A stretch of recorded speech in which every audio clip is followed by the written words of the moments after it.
మరి రవిరాజు గారు ఆయన ఉద్యోగం చేస్తున్నారు, మరి ఆయన చిన్న వ్యాపారం చేస్తున్నారు. ఎవరు పెట్టినా సరే ఎందుకోసమ్మా? కూటి కోసం. కూడు ప్రధానమైంది. సో అందుకని పిల్లలారా మీరు జాగ్రత్తగా గమనించండి. సరైన లక్ష్యాన్ని మీరేం కావాలనుకుంటున్నారు ఈరోజు పేపర్ మీద రాసుకోండి. నమ్మడు చూపించండి, లేకపోతే దాచిపెట్టుకోండి. ఆ కసిని పోనీయకండి. నీకు మంచి హెడ్ మాస్టర్గా దొరికారు. ఓకే, ఇది పిల్లలకు. తర్వాత విద్యార్థులు, డిగ్రీ పాస్ అయిన పిల్లలు, చదివే పిల్లలు, పిల్లలారా గమనించండి.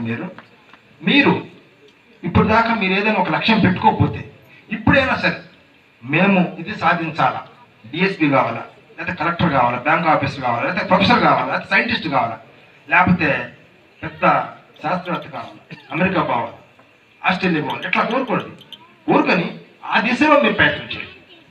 మీరు ఒకవేళ ఫెయిల్